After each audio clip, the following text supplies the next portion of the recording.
But it's interesting. Brady's 3 Super Bowl losses, the point differential was minus 15. He could have literally run the table. Mahomes, it's minus 53 with 2 Super Bowl losses. He'll be 3-2 in Super Bowls. But I do think I would say this again. Philadelphia, we both said they have the better roster. It's just hard to go against Andy Reid on 2 weeks and Mahomes, who never loses close games. I did not think it would be this. But I do think, one of the things I was thinking in the first half is that, Brady would always generate something. He was just so good pre-snap. And it was a little, listen, I know Philadelphia's defense is dynamic. And, we didn't think Kansas City would run much on them. But were you a little disappointed that they couldn't generate 6 and 7 yard throws? They couldn't max protect. It was like they weren't moving off their game plan. Yeah, I thought they were overwhelmed at levels in which you just don't see good teams overwhelmed to the line of scrimmage. Because it wasn't just edge pressures, it was interior pressures. I mean, Mahomes was under siege. They had, I think, 7 yards after the first quarter, Colin. Or, 19 yards on 7 plays.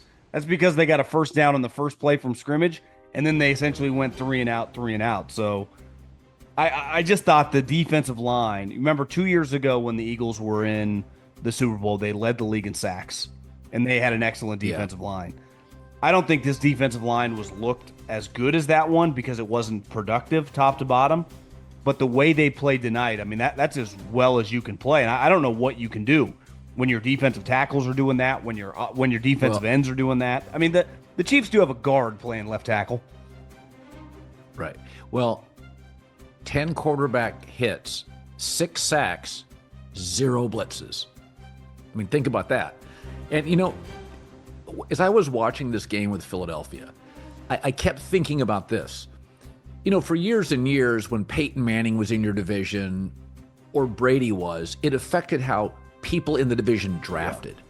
You watch Philadelphia's D and O lines, and if you're the Rams or the Lions or San Francisco or Dallas, don't you watch this game and think, Jesus, I'm the Rams, I'm like, corner or defensive tackle in the 3rd round. Like, it was so dominating that it makes me think all the rivals of the Eagles have to look at this and think, we've got to get better in the lines or we're not going to compete with this team for years. Yeah, I mean, that's, to me, Howie and Andy has done this too. In the 2 Super Bowls they've lost, their offensive line has just let them down in those games. I mean, the Tampa situation, remember, they were missing 2 tackles. And tonight they just got overwhelmed. But it's not just Jalen Carter tonight, right? I mean, Brandon Graham does everything to come back off a torn shoulder or elbow. Sweat was incredible. Milton Williams has that play destroying. He was a 3rd-round pick years ago. Like, he's about to be a free agent. He's going to get a ton of money. And to me, the offensive line for the Eagles, how about the difference when they would go back and forth? The Chiefs would punt, and then the Eagles would come back, and you'd be like, well, they're just not generating any pressure. Jalen's sitting back there having a hot dog. He's having some gumbo in the backfield. Just who's open, who's not, I'll just scramble. Where Mahomes, within a second, he's moving around, scrambling left and right.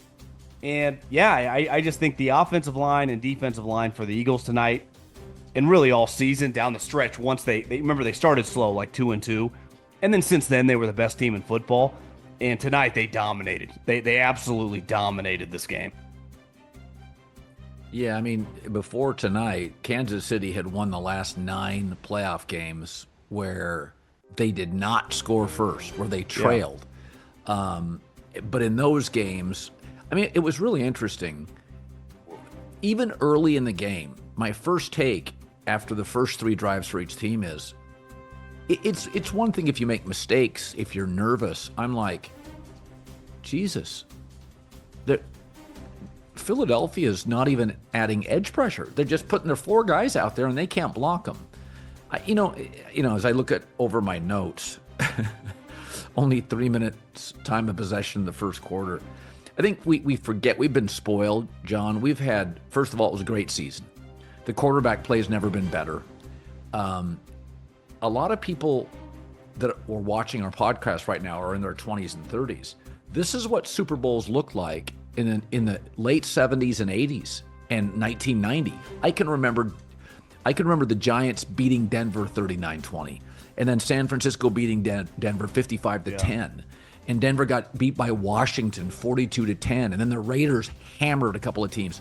You go back to the 80s right now, Google it if you're listening to us and you're watching at home.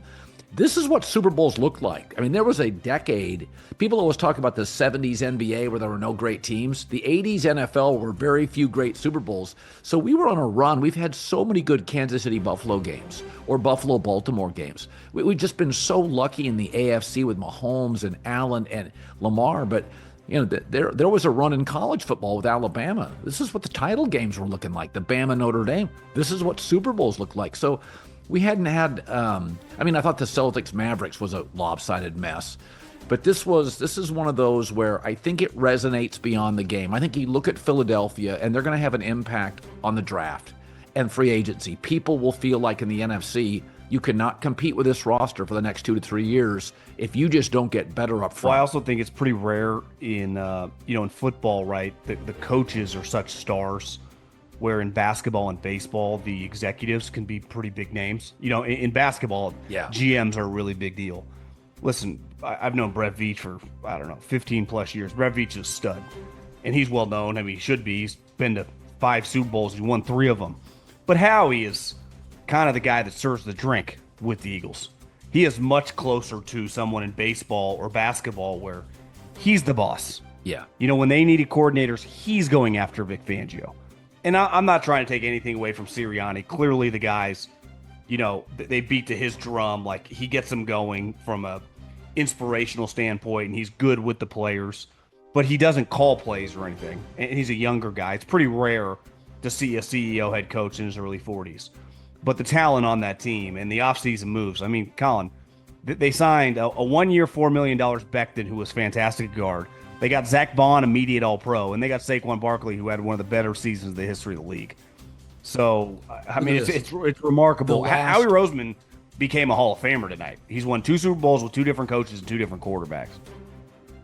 The last 3 Eagle drafts, Quinyon Mitchell, Cooper DeJean, Jalen Carter, Nolan Smith, Jordan Davis, Nakobe Dean, Cam Jurgens, Devontae Smith, Landon Dickerson, and Milton Williams.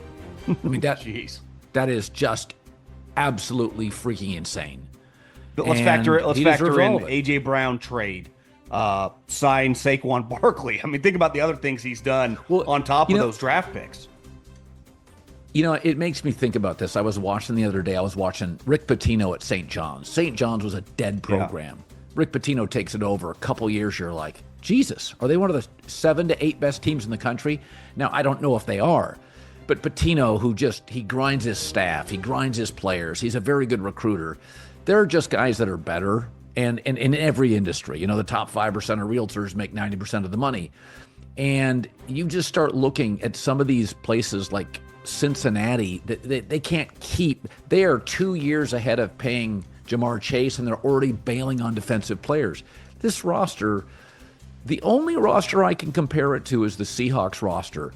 The one that Brady beat in the Super Bowl, where they're defensively, it just Richard Sherman, Earl Thomas, Cam Chancellor. Michael Bennett. They were Bobby Wagner in his prime. They were loaded. Yeah, they were absolutely loaded. But listen, Andy Reid, I don't think there's much you can do. I just think they got sacked, and both, by the way, both Super Bowls that Kansas City's gotten drubbed, they just couldn't protect Mahomes. But it was different. In the first one, they were missing a left tackle. They moved Tooney over. It was still a mess. And nothing they could do. It's interesting about this is that I'm watching Jalen Hurts tonight. And I've always said I think he's kind of a B-plus guy in the pocket, really good athlete. I love his personality, like Dak Prescott, really mature. In a noisy locker room, and a noisy coach, and a noisy city, and a noisy, talk radio. He's just the perfect kind of temperament, just a really mature, smart kid. But, I was watching him tonight. First of all, there's a couple of routes he throws really well. One of them, the sideline route. He's great at it. And the other one is that kind of underneath, that tight end route that Goddard gets about 3 a game. And you know, it's just interesting for all the questions about Jalen Hurts. This is almost, you know, like when the Warriors were playing small ball, and we've never in our life thought the NBA, the smallest team would win. And the Warriors had like this 6-year run. You're like, what the hell is this? And everybody was chasing it. And we were all going, you know, what is this? And, you know, it's just interesting to watch this Philadelphia team is that Jalen Hurts with any other team, we may look at this and just think, you know, this doesn't work. I'm not so sure. He's not the perfect quarterback for this team. From the tush push to his personality to he's you know, the routes he throws well are perfect. I just look at him tonight and I'm like, sometimes it's just fit. Draymond Green fit on that Warriors team. He plays for the Wizards. Does he ever make an impact? I You know,